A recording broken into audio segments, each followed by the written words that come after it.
আহমেদ, ছাত্র প্রতিনিধি সবুজ উপজেলা। আজকে 7টা-8টার দিকে সাজ্জাদ হোসেন রবিন নামের এক লোক আমাকে ফোন দেয়। আমাকে ফোন দিয়ে বলতেছে যে আমার বাইক নাকি যেন তারা নাকি তুই মারছস নাকি করছস, সে বলতেছে। আমি তাকে বলছি যে না ভাই, আমি তো এরকম কিছু করিনি। পরে উনি বলতেছে যে না, এরকম না করলি কি আর বলছে। যাই হোক, এগুলা এই করিস না, তুই আমার সাথে একটু দেখা করিস, দেখা করতে পারবি। পরে উনি ফোন দিছে, বারবার ফোন দিতে আছে, তাহলে একটু দেখা করে দাও, আমি হসপিটাল আসছি তো একটা প্রয়োজনে, তাহলে হসপিটাল আস। আমি তো হসপিটালে যাবো, ওইখানে কোনো দ্বিধাদ্বন্দ্ব থাকে না, হসপিটাল তো দেখেও যাইতেই পারে, বা কোনো প্রয়োজনে আমার ফোন দিতে পারে।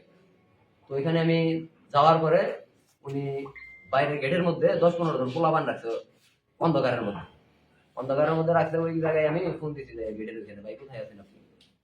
পরে উনি বলতেছে যে আমি তো ইমার্জেন্সির এখানে আছি, তাহলে আসো, ভিতরে আসো।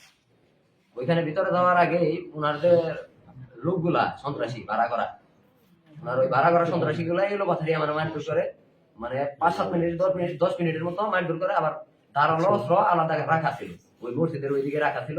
আবার দুইজনে যায় ধারালো অস্ত্রের জন্য যখন যাইতেছে, আমি তো মারধর মানে সহ্য করে তারপরে বাঁচার জন্য দৌড় বেড়ে গিয়ে ইমার্জেন্সিতে ওঠার পরে ওনারা ডাক্তাররা আমাকে একটু চেক করার পরে আমি বাইরেকে জানিয়েছি যে এই অবস্থায় আসেন। মানে কে মারছে, কিভাবে মারছে, মানে রবিন নামে ওই লোকটা প্ল্যান করে নিয়ে আমারে, ওই যে মাহিন নামের একটা ছেলে আছে এই যে এখানে, উনি আমারছে। রবিন কি করে? রবিন আগে বিএনপি করতো, এখন সাবেক, এখন আর উনি কিছু করে না। উনি আমিরের সাথে জড়িত হয়েছে কিনা তা জানি না। মনা নামের একজন ব্যবসায়ীর সাথে উনি দেখা যায় যে বিএনপির বাইরে গিয়ে কিছু কার্যক্রম করতেছে, সন্ত্রাসী বলতেছে। আপনাকে মানে কেমন মারছে বা কি, কোথায় মারছে? মাথায় আঘাত করছে, 10-12 জনের, সবাই মাথায় আঘাত করছে, চাপায় আঘাত করছে, কান্দে আঘাত করছে, ঘাড়ে আঘাত করছে, মানে কিল ঘুষি দেওয়ার পরে ওনারা আবার কে যেন এসে কি লাঠি দেয় নাকি দিয়ে যেন আঘাত করছে পিছে। অস্ত্র আনতে গেছে, অস্ত্র আনার মানে একটু আমি গ্যাপ পাইয়া আমি ওইভাবে ছুটে আর কি। আইনের আশ্রয় নেবেন কিনা? আইনের আশ্রয় নেবেন কিনা? জি, আমি আইনের আশ্রয় নিতে চাইতেছি। এর আমি কঠিন শাস্তি ব্যবস্থা আপনি কি বৈষম্যবিরোধী ছাত্র আন্দোলনের কি? বৈষম্যবিরোধী ছাত্র আন্দোলনের ছাত্র প্রতিনিধি। আপনি কোথায় পড়ালেখা করেন? আমি পড়াশোনা করতেছি সাদত কলেজ পলিটিক্যাল সায়েন্স ডিগ্রিতে।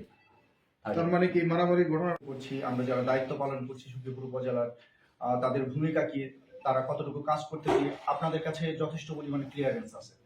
এখন আমাদের এটা বোধগম্য নয় যে কেন রাব্বির গায়ে এভাবে হাতটা তুললো। এটার প্রথমত আমরা জবাব চাই। এখানে রবিনের নেতৃত্বে এই কাজটা করা হয়েছে। এখন রবিন কার সাথে জড়িত?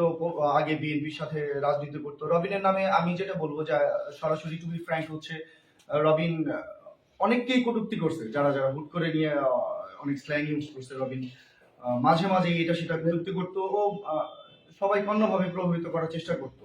কিন্তু আজকে সেই জিনিসটা রাব্বির গায়ে হাত দেওয়ার মাধ্যমে গড়াইছে। আমরা এটা হসপিটালে গিয়েছিলাম, আমরা চিকিৎসাপত্র কাগজ আমাদের কাছে আছে। আমরা এটার জন্য উপযুক্ত শাস্তি দাবি করছি। শুধু এটা রাব্বির জন্য না, এটা আমাদের এই ছাত্র আন্দোলনটা, আমরা 24-এর যে গণ অভ্যুত্থানটা হয়েছে, এটা আমরা করেছি সংস্কারের জন্য। যদি এখনো সেই একটা ফ্যাসিস্ট সরকার দূর করার পরেও যদি এরকম করে যদি সাধারণ মানুষের গায়ে, শুধু আজকে রাব্বির গায়ে হাত করেছে, যে অনেকে কটূক্তি করতে পারে যে সমন্বয়কের গায়ে হাত, এটা সেটা বিভিন্ন রকম।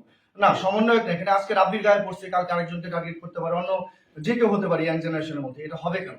তাহলে আমরা কোথায় এই আমাদের এই স্বাধীনতা, নতুন করে 24-এর স্বাধীনতা অর্জনের মূল মহত্বটা রইল কোথায়? আমরা এটার উপযুক্ত শাস্তি দাবি করছি। আপনারা কোনো কর্মসূচি দেবেন কিনা? আমরা এখন সরাসরি থানায় যাব। আমরা ওসি স্যারকে ব্যাপারটা জানিয়েছি। এই ব্যাপারটা এখন থানা প্রশাসনের মাধ্যমে, আমরা যেহেতু প্রশাসন আছে, আমরা সেই প্রশাসনিক ব্যবস্থাটা নিয়ে উপযুক্ত ব্যবস্থা। কিন্তু বৈষম্যবিরোধী ছাত্র আন্দোলনে বা প্রতিনিধি যারা আছেন, তাদের পক্ষ থেকে কোনো আন্দোলন বা কোনো কর্মসূচি দেওয়ার কথা ভাবছেন কিনা? আমাদের কর্মসূচির ব্যাপারটা হচ্ছে, কর্মসূচি আমরা কেন নেই, যে কোনো জিনিসটা গেইন করার লক্ষ্যে, আগায় নেওয়ার লক্ষ্যে। এখন আমরা সরাসরি যাব, যেহেতু আমরা প্রতিনিধিত্ব করি, আমাদের ভ্যালুয়েশন আছে সখীপুর, আপনারা যথেষ্ট পরিমাণ জানেন। ওসি স্যারকে আমরা ব্যাপারটা জানিয়েছি। এখন স্যার আশা করি খুব দ্রুত এটার একটা ভালো লিখিত কোনো